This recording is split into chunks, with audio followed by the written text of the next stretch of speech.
Welcome to historic Fort Stevens State Park in Northwest Oregon. We're here at the historic fort, which is the only place in the mainland US that was actually bombed by the Japanese in World War II. It's also notable for its beach with a shipwreck and great sandy beach. Beautiful. Which we sat on today. We had lunch in the parking lot and had a beautiful beach view. We saw all of the windsurfers and the kites flying and bikers coming up and people picnicking. It was beautiful. The other thing that seems like people do here is boating. We saw a lot of boat trailers, a lot of people pulling their boats out this morning, put them in the Columbia River or Pacific Ocean. So and that camping. seems a pretty popular activity too. Yeah, and speaking of camping, huge campground. We're staying 2 nights here. So we will bring you our insider information on the campgrounds and things to do here. And guess what? The beach is not nearly as windy as the fort area, just so you know. Yeah, we're hiding around the corner. Because it's so windy. Hopefully out of the wind. So we talked about the historic fort that's here. And it's pretty cool because you could walk around the fort. You can see where the soldiers lived. You can see the guns that they used, where the guns were stationed. You can climb on top of the battery and see out to the Columbia River. That's really pretty. And the one that we went to, the Pratt Battery, was the one that was actually shelled by the Japanese. There's a bunch of batteries here, all having different functions. Some of them were mortar. One was a mortar. A couple of them were cannons. Some were AA guns, things like that. So that's pretty cool. Yeah, it was really cool that we got to walk around one of them. It was the Pratt one that we were able to walk around and climb up on top of and go inside also. One of them was portioned off that you're not allowed to go on it and in it, but you can see it and walk around the grounds and, like he said, see the water behind. This is really beautiful landscape also.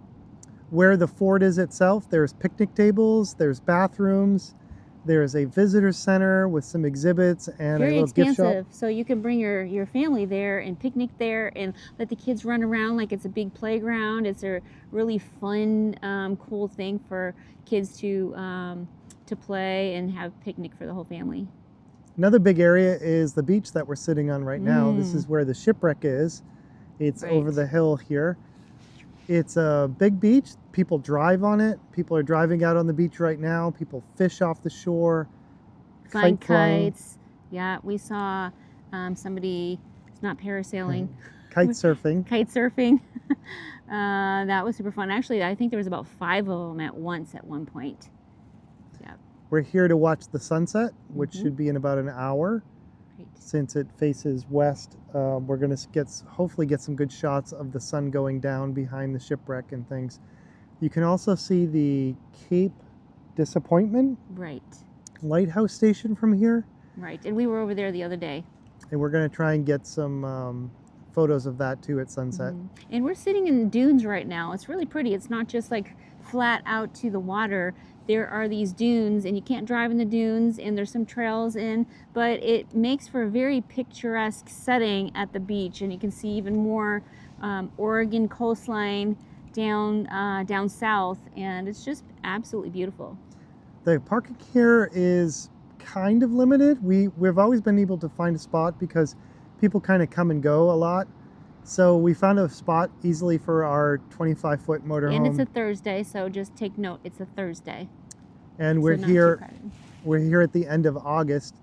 There's pit toilets here, and they are working on some of the other beach access points, C and D, as you go out the spit. Erosion keeps happening, so they keep, shoveling out the sand and needing to do more construction. There's lots of construction going on in this park, in the campground, and all over.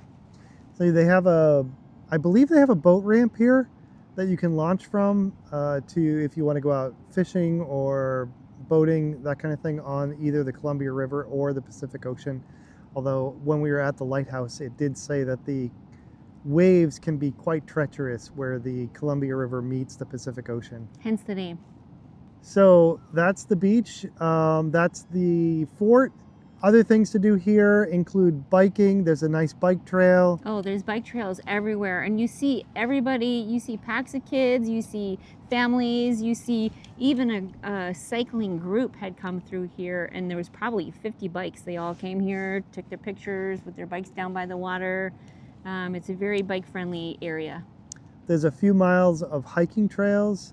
There's what kind of bird nesting area out on this end of the spit is the something plover.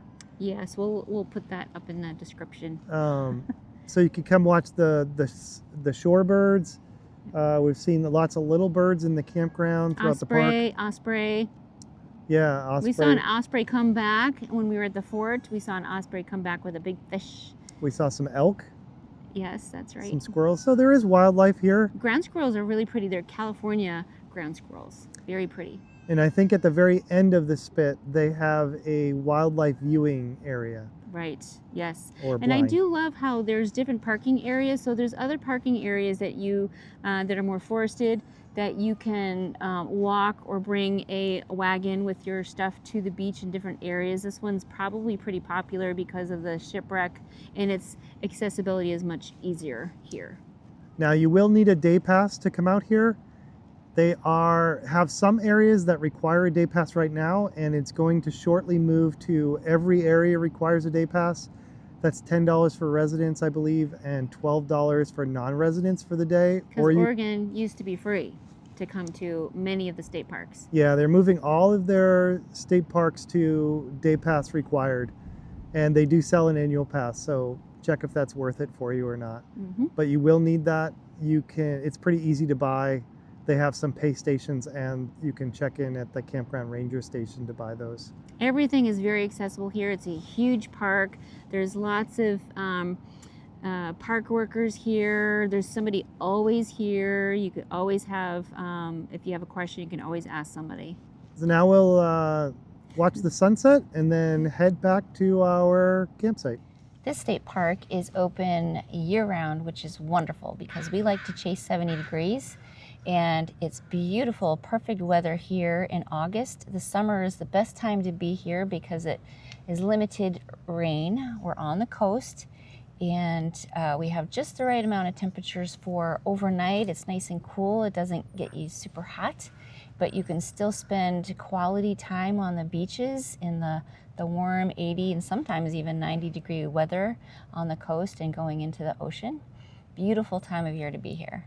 We always like to compare the cost of a state park and the campground with what you're getting.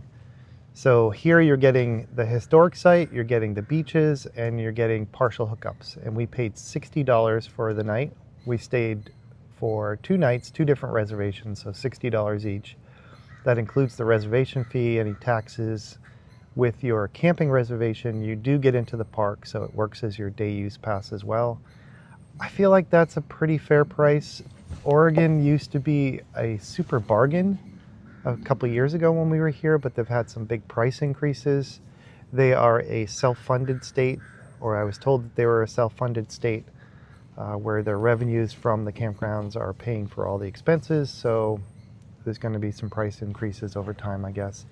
I feel like compared to other states, this is in line with, say, a Florida or Washington for the price, or Colorado, but you're getting more amenities than Washington and about on par with Colorado and Florida. So it's expensive for a state park, but I think it's in line with what the others are doing.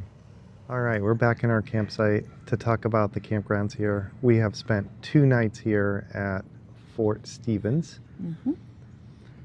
We have stayed in the D Loop and the F Loop. Right now, the south campground is closed, but Right. the north campground is open. It's good to see them making upgrades. They're redoing the sewer lines apparently over there. Maybe they're redoing the bathhouses.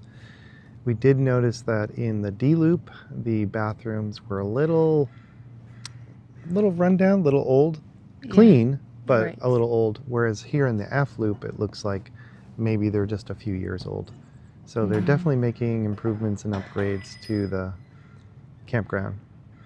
And I did notice that the bathrooms were free showers with the individual room with a locking door for the showers, and there were 4 of them. We like those. Yeah. Those are nice and private. You don't have to, there's a bee coming. Nice and private. You know, especially, I might get another disc for this as a female. I like to feel locked in. I think the campgrounds, we're staying here. First of all, the campground's huge. There's over 500 sites here. It is ginormous. They have It's like a little city. It's a little town. They have a mix of tent sites, tent-only sites where you have to walk in from your car. Most of the sites, I want to say 60% are partial hookups, so water and electric. And then a good portion of maybe 40% say full hookups. Those probably are in the other campground, because we don't see any of those. None of them were available to book. And then they do have yurts and cabins here as well. Right. So a mix of everything to handle every type of camping situation. Right. But it is huge, and it does feel huge. And it feels like it's managed, very well managed. Yeah. Lots of people. I mean, there's not a lot of golf carts, golf carts going around, but enough for you to feel like things are being taken care of. So in addition to feeling big, you're pretty packed in here. It's not the closest we've been. Doesn't feel like a KOA type closeness. The KOA journeys that we've stayed at are just big parking lots. Like an RV campground. Resort, yeah. But we can definitely see all of our neighbors. We're packed in, but we have a nice little yard, and there's trees everywhere, there's bushes everywhere. There's not a lot of bushes in between sites to give you that little bit more privacy. So you do feel tight, and each individual site's going to give you a slightly different yard space, campsite space. But I would say sort of big rig friendly. Check the site lengths. I think they can handle some larger rigs in certain loops. Certainly not everyone. This would be pretty tight corners for large fifth wheels and Class A's. The driveways are slanted. So if you're a big rig, you're gonna really want to find that space to pull up to back in order to get it. Yeah, they're slanted in the correct way, but the back end would be a little tight, as well as the corners going around the loops. Also not super level.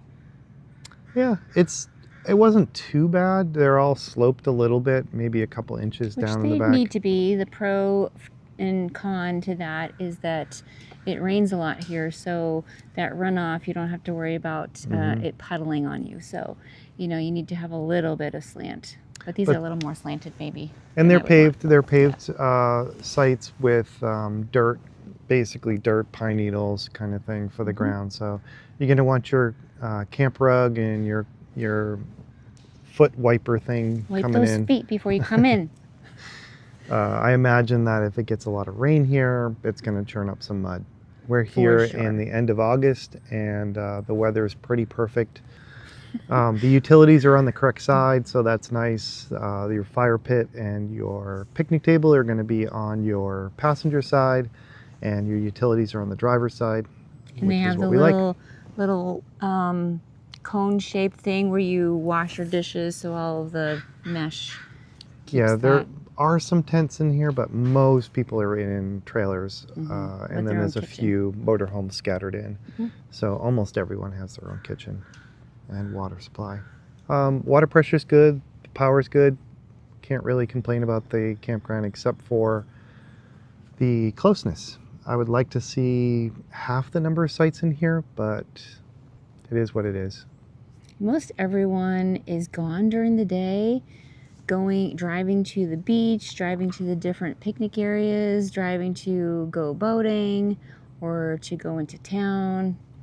There's not a lot happening here. I mean, we didn't even come here until late, because we went to go watch the sunset. Right.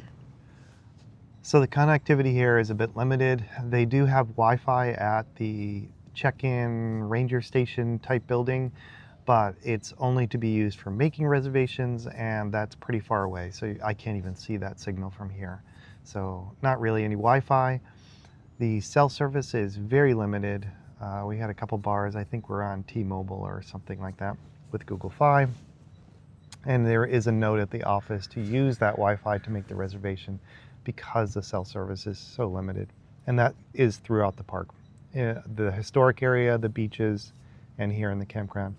Now, Starlink worked great at the beaches, as you can imagine, because it's open sky. Here in the campground, I'd say we're in almost full shade with big pine trees or fir trees or whatever around us. So Starlink's been having a real struggle getting through. We do have the Generation 3 Starlink, which works better for us. And we were hitting about 50%. So sometimes the web pages would take 10 seconds to load. Sometimes they would be instant, but we could still actually access Starlink. So not great for connectivity, but what can you do? Right nearby in Astoria, only 10 minutes, there's all kinds of shopping. There's Walmart, there's grocery stores, there are restaurants to eat at, cool places to visit like the Goonies House if you like that movie, Goonies. There are beautiful hikes and vistas to overlook the really cool bridges. We went to Cape Disappointment, which is only 20 minutes away on the Washington side. That was a really pretty walk. I believe it was a 2-mile round trip walk. That was really pretty and so gorgeous. I don't think I've seen an area so pretty in a while, even though we've been up and down the coast. Right around the corner outside the park is a little laundromat. So even though they don't have laundry in here, you can get it done down the road just a little bit.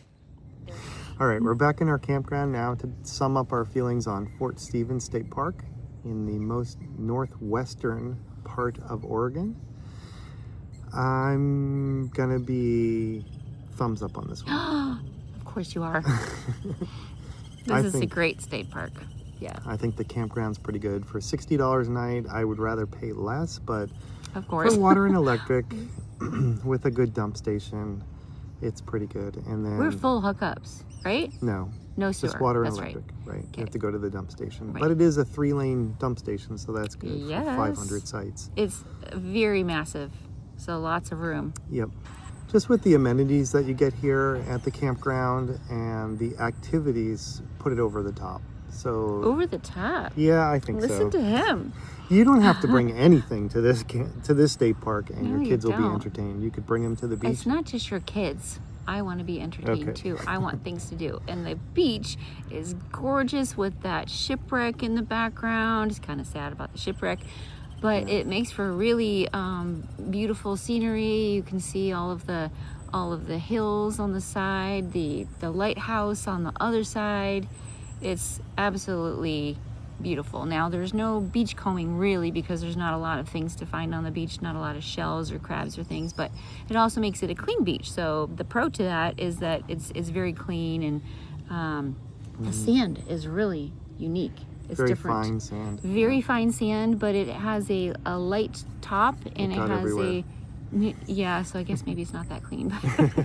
No, it's clean, but it's very fine sand. Very that gets fine. everywhere. So there's a light and a dark part of the sand, which is so pretty when the wind is going over and it's making all the little ripples. You can see the different colors, and it's just really unique. So I think she likes this state park. Man, I wish we had our bikes here. So you could spend days and days and days here, not even repeating the same activities, and I think that's great. And even the camping, we barely spend any time in the campground because we're doing so many things. Yeah, and as big as this campground is, and as full and as tight as it is, it doesn't feel loud. There aren't people screaming and running around and loud noises all the time. There is a lot of bicycle traffic, just so you know, like during the day or in the morning when people are going places, there's just traffic. So there is a lot of traffic because we're so tightly placed in here. Yeah. But like our site, we have a kind of like a pie-shaped yard. So it's roomy. It doesn't feel tight even though we kind of are. Yep, so I think our summary is 2 thumbs up for Fort Stevens State Park in Oregon. Yes, love it. We'll be Thanks. back.